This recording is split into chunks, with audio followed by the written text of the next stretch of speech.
Nobody expected a quiet Sunday morning to explode into a showdown. Least of all me, watching my daughter, Emily, face down a fake cop with a gun pointed at her head. Emily, in her running shoes, sweat beading on her brow, smirked like she was debating whether to laugh or dismantle the man. 5 seconds. That's all it took for the neighbors to sense a storm brewing. It started because the homeowners association thought a wannabe sheriff with an ego bigger than his badge could protect us. 2 months ago, we'd moved to Cedar Grove Estates, a sprawling suburban haven with big lots and open fields. Emily, a retired Marine Corps instructor, was easing into civilian life, jogging trails and tending our backyard garden. I should have known peace wouldn't last. Not with Jack Malone cruising in a beat-up SUV, fake police stickers slapped on, mirrored sunglasses making him look like a low-budget action flick reject. Old Mr. Larson warned me early on, shaking his head over coffee. "Watch Jack," he said. "Thinks he's a lawman. Acts like it too." I thought it was an exaggeration. I was dead wrong.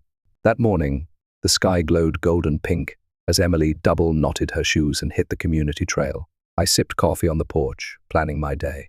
20 minutes later, tires screeched. Shouts erupted. Coffee splashed as I bolted down the driveway. A crowd had gathered at the trailhead, and there was Emily, calm as steel, facing Jack, who waved a pistol like a bad movie villain. "Show ID. Now," he barked, voice shaky. "You're trespassing. Suspicious." Emily's gaze could have melted iron. "And if I don't, what?" "Deputy dog," she quipped. He raised the gun, knuckles white. Gasps rippled through the crowd. Phones came out. My heart pounded, but I trusted Emily's training. She stepped forward, hands raised just enough to seem harmless. Her stance pure control. "Sure you want to point that at me, Jack?" she said softly. "Sure you want to make a mistake you can't undo?" His hand twitched. In a flash, Emily closed the gap, twisted his wrist, popped the magazine, and disassembled the gun into useless pieces at their feet. The crowd erupted cheers, even applause. Jack stared at the parts like they'd betrayed him. Emily dusted her hands. "Call your boss," she mocked. "Oh, wait, you don't have one." Sheriff's deputies arrived, shaking Emily's hand, chuckling at Jack's humiliation. But the HOA board wasn't amused. Miss S. Caldwell, the haughty president, swept in, perfume clouding the air, begging Emily not to press charges to save the community's reputation. She offered free dues for a year. Emily smiled, saying she'd think about it. But I knew that look calm, lethal, plotting. Jack and the HOA thought they'd dodged a bullet. They hadn't seen the war coming. Emily didn't rush her counterstrike. She was a strategist, not a hothead, playing chess while others played checkers. After disarming Jack, she finished her jog, tossing me a grin as she returned. "We're going to have fun with this," she said. I didn't ask. I'd seen that glint in her eyes during her Marine days. For days she seemed casual, jogging, chatting with neighbors. But she was hunting intel. Her questions were sharp. How long had Jack patrolled? Who funded him? How were fines issued? She learned Jack wasn't a volunteer, but an under-the-table hire, paid with resident dues, no vote, no background check, just a fake badge and a loaded ego. Emily wanted hard proof. One night, we crept out, planting hidden cameras at the trailhead, clubhouse, and HOA office. Adrenaline buzzed like we were on a covert op. Within days, the cameras caught Jack bullying a teen cyclist, accusing him of threatening safety, and intimidating a mom over birthday balloons, demanding a permit or a $500 fine.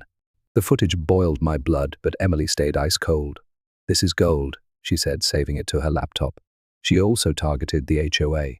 Posing as an eager new resident, she charmed her way into a board meeting. Over stale donuts, the board spilled secrets.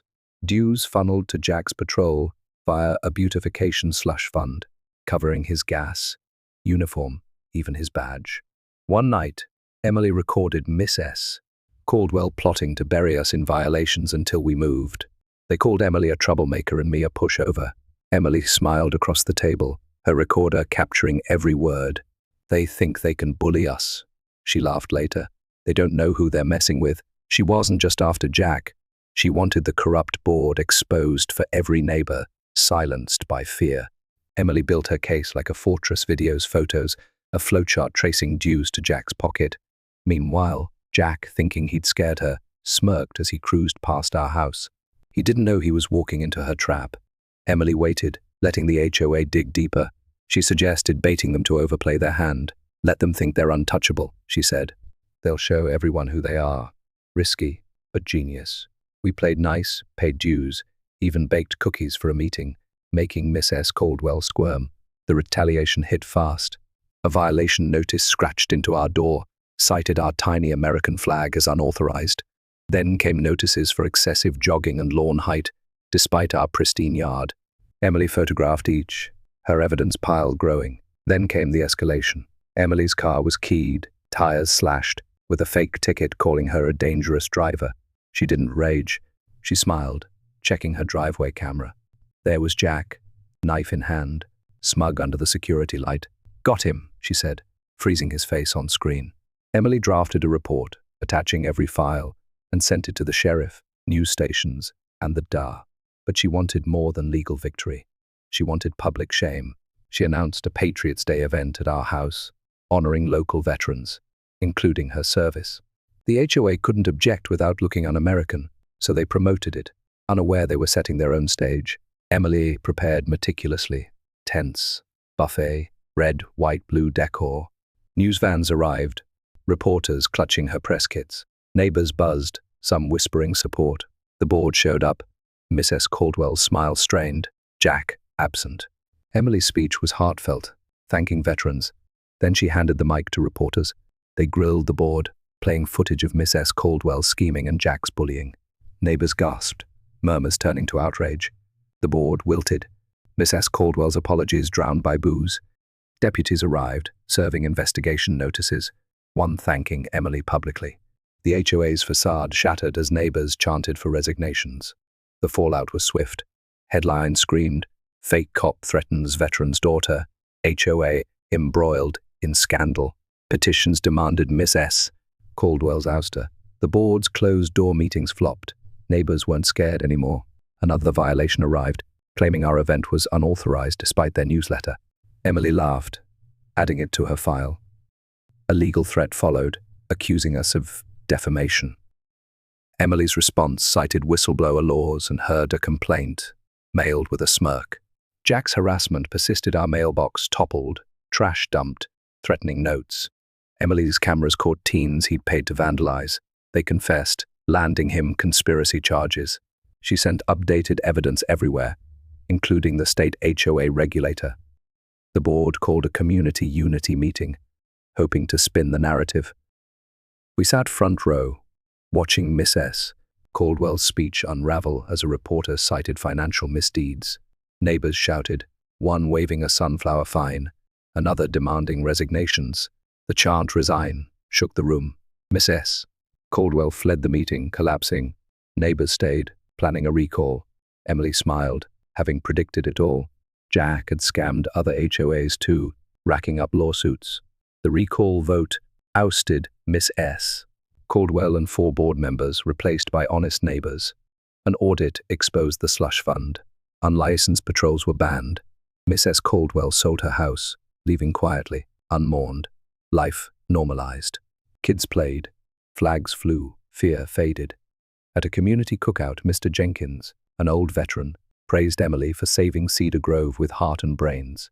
Applause roared. Emily blushed but waved it off. Later, she said, fighting's about refusing to quit, not being loudest.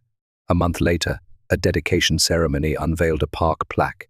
A community thrives when its people stand together. Emily watched, content. Neighbors gifted us a sign, Cedar Grove thanks Emily, hung proudly by our garden. She didn't brag, just planted sunflowers, their faces chasing the sun. Newcomers heard the legend of the jogger who toppled tyrants, and old-timers grinned, saying, "Let me tell you about the HOA that thought it was in charge." Emily smiled, sowing seeds of courage, proving one woman's grit could spark a revolution.